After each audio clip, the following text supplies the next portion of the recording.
Da qualche giorno siamo entrati in Ecuador con il nostro van, dopo un viaggio di quasi 3 anni tra Nord America e Centro America, partendo dall'Italia e portando con noi la nostra casa su ruote realizzata con le nostre mani. Ora siamo nel pieno della nostra avventura sudamericana che sta mettendo alla prova più del previsto il nostro Ducato, appena riparato nella prima officina disponibile dopo la frontiera. Cibo, cultura e paesaggi andini ci aspettano e il tutto si trova in un'unica strada, la Panamericana, che qui in Ecuador è davvero in ottime condizioni, quello che ci voleva dopo una settimana tra strade non proprio tranquille. Il tratto della Panamericana dell'Ecuador per ora è veramente una delle strade meglio asfaltate e meglio realizzate incontrate fino a questo punto. Adesso siamo arrivati nella prima grande città che si chiama Ibarra e siamo pronti per pranzare. Prima però dobbiamo pagare il parcheggio perché ci siamo messi proprio in centro.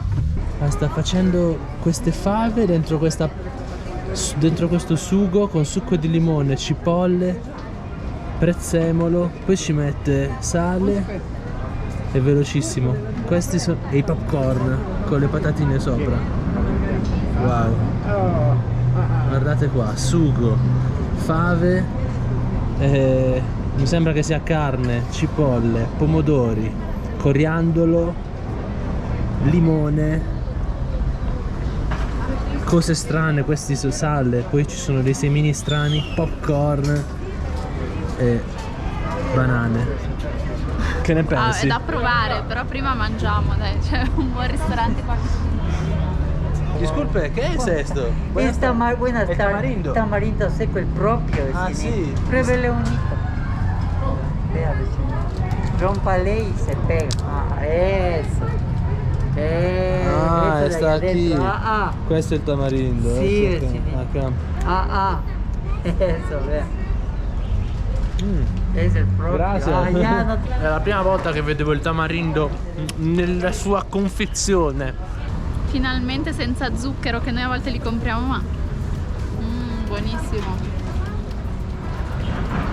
Maíz strogo, reventado, pinol. ¿Esto qué es? Maíz. Maíz para hacer tostado. Ajá.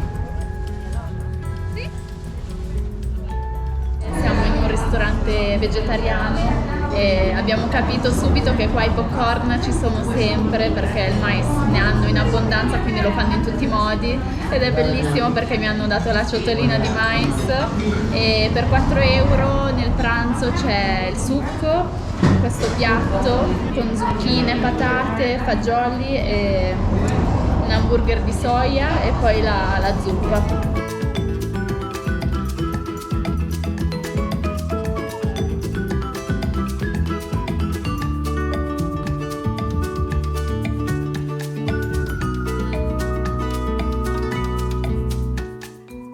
A pochi chilometri da Ibarra visitiamo una fabbrica tessile ormai dismessa, fondata agli inizi del Novecento dagli spagnoli, che sfruttavano la manodopera locale molto più economica rispetto a quella europea, per ricavare tessuti semplici ma anche più elaborati. Ci sta praticamente facendo vedere come funzionava la fabbrica dei tessuti, con tutte queste cinghie di trasmissione che trasferivano la forza di questi motori da 28 kW l'uno, alimentati con l'energia idraulica del fiume che c'è in questa valle. Qui si produceva tutto il tessuto dal cotone che si coltivava nei campi delle Ande. Praticamente come usciva da queste macchine, tutto impacchettato, pulito, pronto per essere poi filato. Questo cubo pesa 150 kg di cotone. Questa è una delle prime fabbriche che rese celebre il settore tessile ecuadoriano in tutto il mondo. I macchinari furono importati via mare dall'Inghilterra e dalla Germania e non fu assolutamente facile farli arrivare fin qui sulle Ande a queste altitudini, non essendoci una rete stradale efficiente come quella di adesso. E da tutte queste macchine il cotone veniva lavato, preparato, venivano tolti i rami, il grasso, così come ci hanno detto, non sapevo che ci avesse il grasso. E tutto è rimasto come era un tempo. La fabbrica ha smesso di funzionare nel 1997 e è iniziato nel 1929. L'esplosione del settore tessile avvenne in un complesso di circa 10.000 metri quadri, dove lavoravano circa 400 persone. Dai racconti della guida non doveva essere per niente un bell'ambiente lavorativo, che sembrava essere più una schiavitù per le numerosissime ore di lavoro non pagate adeguatamente. Per andare al bagno i lavoratori avevano soltanto 5 minuti in 12 ore di lavoro e si suonava questa campanella qua. Prima di salutarci, la guida vuole farci sentire la sirena che scandiva i turni di lavoro, direttamente dalla Seconda Guerra Mondiale.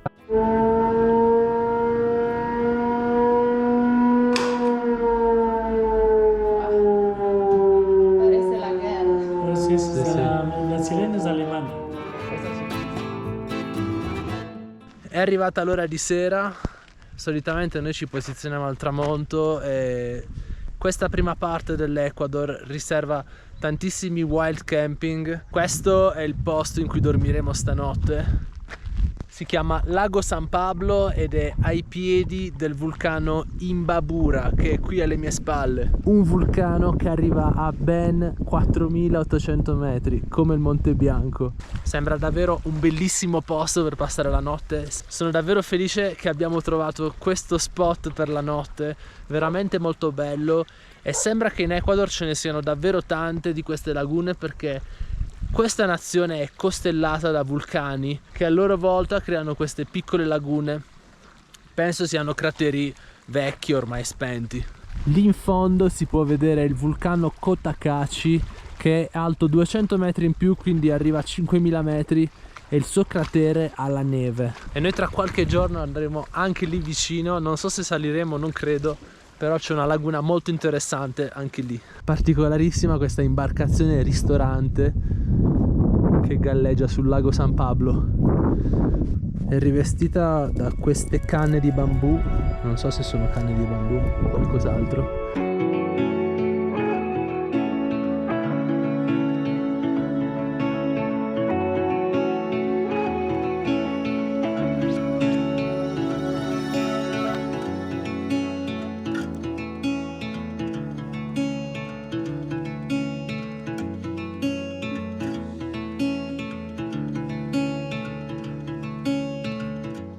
Comunque, prime impressioni sull'Ecuador dopo 3 giorni, ne stavo parlando prima con Serena, è che è molto più silenzioso della Colombia, dove c'è musica ovunque. Qui invece si ha la percezione che ci sia relax. I clacks non si sentono come in Colombia, però dobbiamo ancora vederlo tutto, quindi.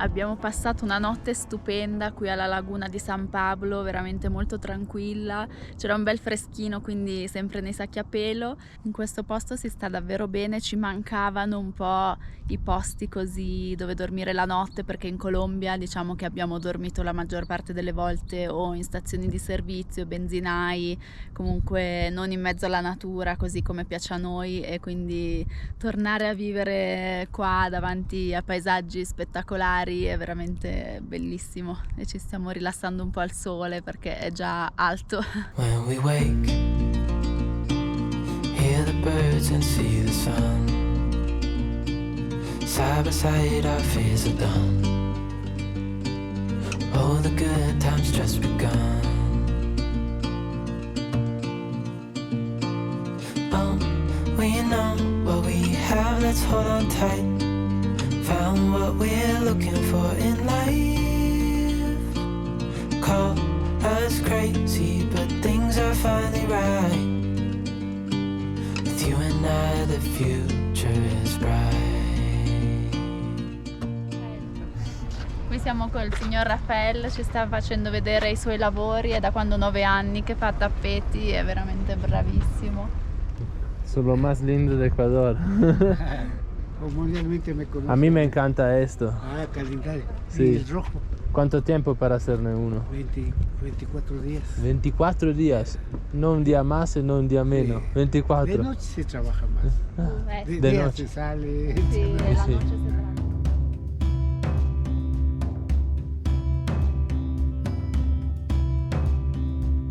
Il mercato di Otavalo è forse il mercato più famoso e tradizionale dell'Ecuador ed è una conferma della tradizione tessile che dura ormai da centinaia di anni, già prima dell'arrivo degli Inca.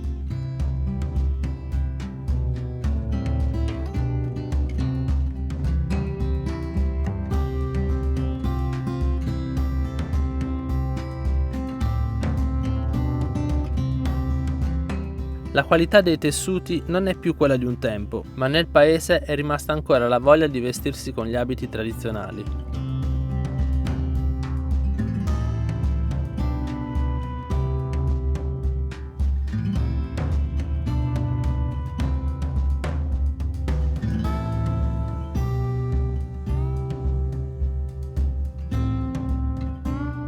Ci siamo fermati a fare benzina. Qui il diesel in Ecuador costa un po' meno che la Colombia, circa 45 centesimi al litro. Ecco qui, adesso facciamo il pieno. Prendo la pistola.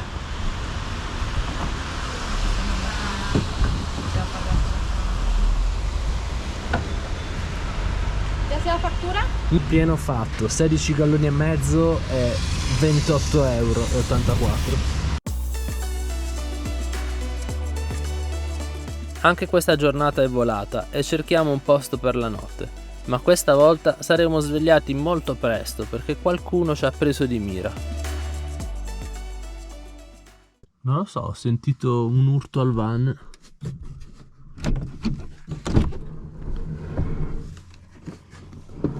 Ah, buona!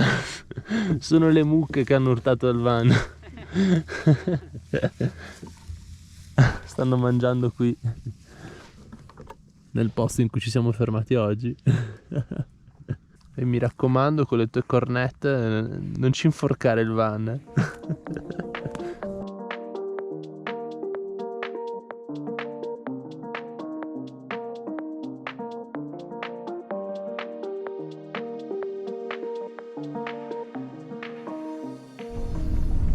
Oggi andiamo a fare un trekking sulla laguna Cotacachi, che è un ex cratere vulcanico.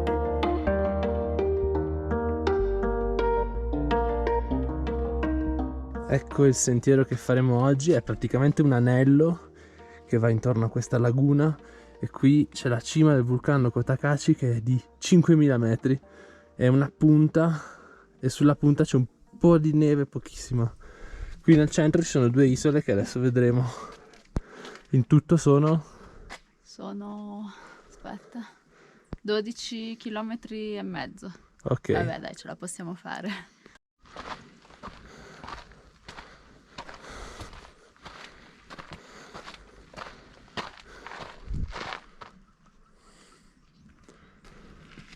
Si sente l'altezza, siamo a 3000 metri e il fiato è corto.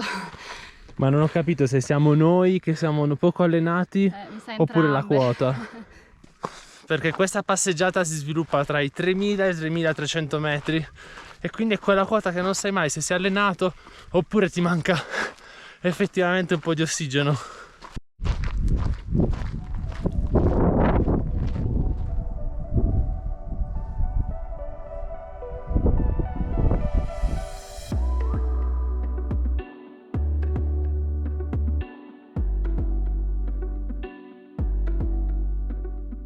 Dietro quelle nuvole c'è la cima del vulcano che è coperta.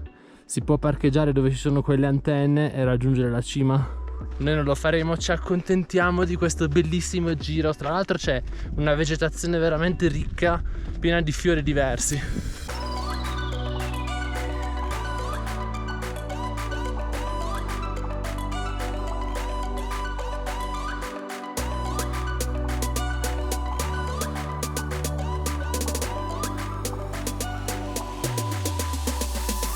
E il sentiero è mantenuto benissimo ed è veramente facile.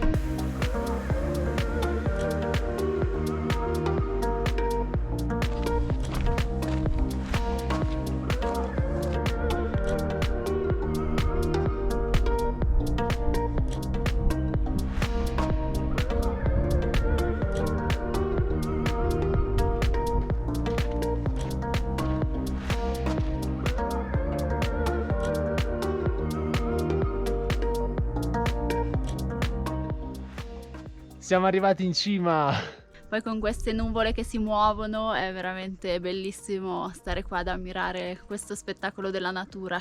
Si vedono dietro di noi le due isole e questo canale bellissimo che le attraversa, e in alcuni punti l'acqua è azzurrissima quando esce il sole. Ora proseguiamo per la discesa perché mancano ancora 8 km più o meno. Beh, adesso è tutto in discesa, quindi la parte peggiore è andata. Intanto si è liberata la cima del vulcano alto 5000 metri, non so se si riesce a vedere, ma in alcuni punti c'è la neve. E qui siamo a 0 gradi e qualche primo, quindi vicinissimi all'equatore che vedremo tra pochi giorni.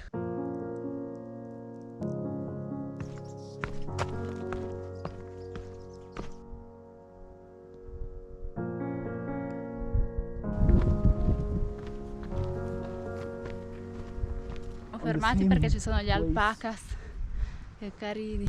Stavamo giusto arrivando al nostro van e ci sono capitati i nostri primi alpaca che stanno brucando questa erba bellissima.